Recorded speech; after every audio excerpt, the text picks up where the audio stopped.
नमो भगवते वासुदेवाय नमः। नमस्कार दोस्तों, मैं साधना, मेरे यूट्यूब चैनल भक्ति सागर में आपका स्वागत है। दोस्तों, चैनल पे पहली बार हैं तो चैनल को सब्सक्राइब कर लीजिएगा।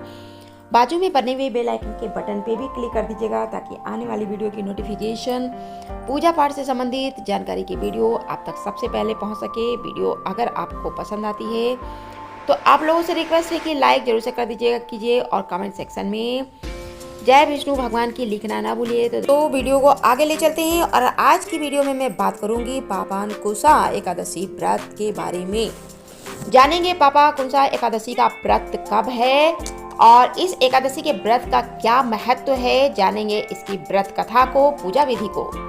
तो दोस्तों चलिए वीडियो शुरू करते हैं। सनातन धर्म में एकादशी का व्रत बहुत ही महत्वपूर्ण माना जाता है। धार्मिक मान्यताओं के अनुसार जो व्यक्ति प्रत्येक एकादशी का नियम के अनुसार व्रत करता है उसे सभी प्रकार के दुखों से मुक्ति मिलती है और भगवान विष्णु की कृपा प्राप्त होती है। आश्विन मास के शुक्ल पक्ष की एकादशी तिथि के दिन पापांकुशा एकादशी का व्रत रखा जाता है। धार्मिक मान्यताओं के अनुसार इस दिन जो है व्रत का पालन करने से व्यक्ति को समस्त पापों से मुक्ति मिलती है।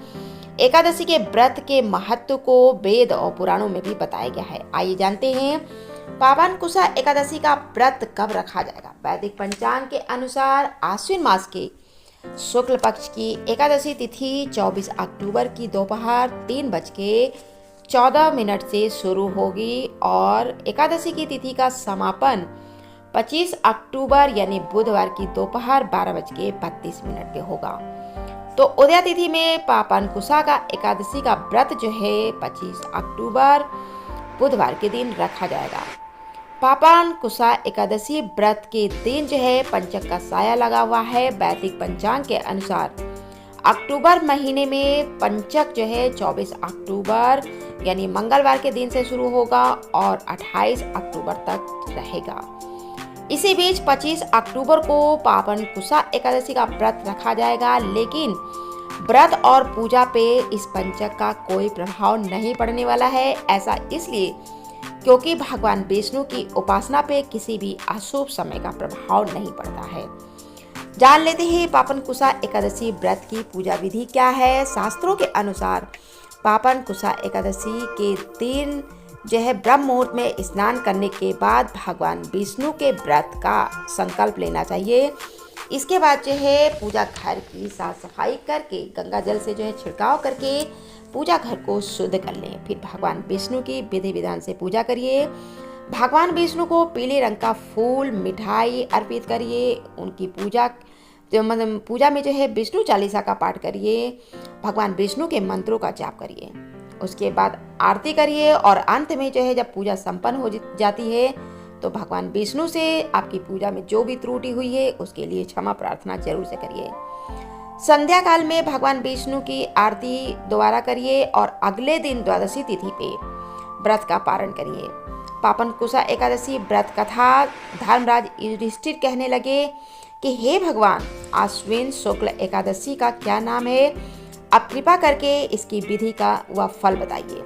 भगवान श्री कृष्ण कहने लगे, हे युधिष्ठिर, पापों का नाश करने वाली इस एकादशी का नाम पापांकुशा एकादशी है। हे राजन, इस दिन मनुष्य को विधि पूर्वक भगवान पद्मनाभ की पूजा करनी चाहिए। यह एकादशी मनुष्य को मनोवांछित फल देकर स्वर्ग को प्राप्त कराने वाली है। मनुष्य बहुत दिनों तक कठोर तपस्या से जो फल उसको मिलता है वह भगवान गरुड़ ध्वज को नमस्कार करने से ही प्राप्त हो जाता है। जो मनुष्य अज्ञानवश अनेक पाप करता है परंतु हरि को नमस्कार करता है वे नरक में कभी नहीं जाता है और विष्णु के नाम और कीर्तन मात्र से संसार के सभी तीर्थों के पुण्य का फल प्राप्त हो जाता है। जो मनुष्य धनुषधारी भगवान श्री हरि की शरण में जाते हैं उन्हें कभी भी यम यातना नहीं सहनी पड़ती है। जो मनुष्य वैष्णव होकर शिव की ओर और शैव होकर विष्णु की निंदा करते हैं वे अवश्य ही नरकवासी होते हैं। सहस्त्रों वास पे अश्वमेध यज्ञों से जो फल मिलता है वह एकादशी के व्रत के 16वें भाग के बराबर भी नहीं होता है। संसार में एकादशी के बराबर कोई पुण्य नहीं होता है। इसके बराबर पवित्र तीनों लोकों में कुछ भी नहीं।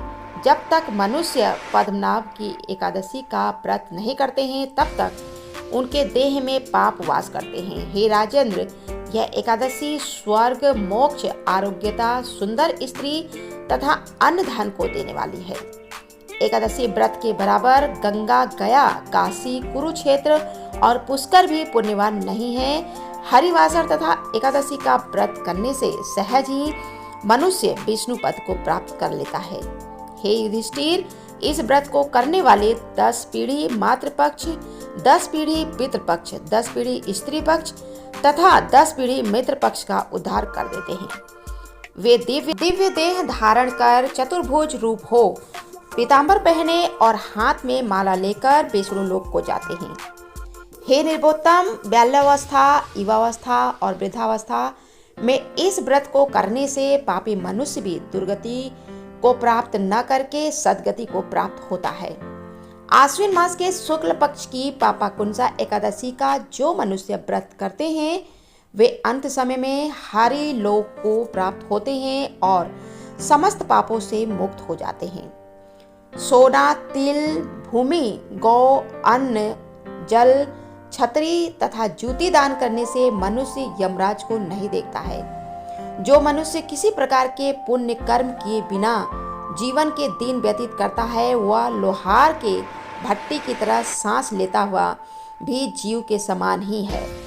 निर्धन मनुष्यों को भी अपनी शक्ति के अनुसार दान करना चाहिए तथा धन वालों को सरोवर, बाग, मकान आदि बनवाकर दान करना चाहिए।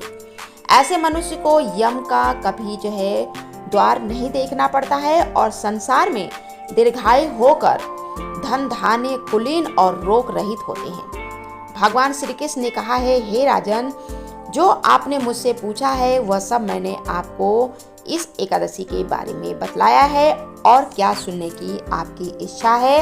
अब जान लेते हैं कि पापांकुशा एकादशी की व्रत कथा क्या है। प्राचीन समय में विंध्य पर्वत पे बोधन नाम का एक बहेलिया रहता था। वह बड़ा ही क्रूर था। उसका सारा जीवन हिंसा, लूटपाट, मदपान और गलत संगति पाप कर्मों में बीता। जब उसका अंतिम समय आया तब यमराज के दूत बहेलिया को लेने के लिए आए और यमदूत ने बहेलिया से कहा कि कल तुम्हारे जीवन का अंतिम दिन है, हम कल तुम्हें लेने आएंगे। यह बात सुनकर बहेलिया बहुत भयभीत हो गया और महर्षि अंगिरा के आश्रम में पहुंचा और महर्षि अंगिरा के चरणों पर गिर पड़ा और प्रार्थना करने लगा, हे ऋषिवर, मैंने जीवन भर पाप कर्म ही किया है। कृपया करके मुझे कोई ऐसा उपाय बताइए जिससे मेरे सारे पाप नष्ट हो जाएं और मुझे मोक्ष की प्राप्ति हो जाए। उसके निवेदन करने पे महर्षि अंगिरा ने उसे आश्विन शुक्ल पक्ष की पापांकुशा एकादशी का विधि पूर्वक व्रत करने के लिए कहा। महर्षि अंगिरा के अनुसार उस बहेलिये ने इस व्रत को किया और इस व्रत को करने से उसके सारे पाप मिट गए और इस व्रत का पूजन करने से भगवान की कृपा से वह विष्णु लोक को गया। जब यमराज के दूत ने इस चमत्कार को देखा तो वह बहेलिया को बिना लिए ही यमलोक वापस चले गए। पापांकुशा एकादशी के व्रत का पारण समय 26 अक्टूबर यानी गुरुवार को सुबह 6:28 से लेकर 8:43 तक का है और इस दिन द्वादशी तिथि समाप्त होने का समय 9:44 तक। दोस्तों, वीडियो को यहीं पे देते हैं विराम। मिलते हैं आगे की वीडियो में कुछ नए विषय के साथ। तब तक के लिए धन्यवाद।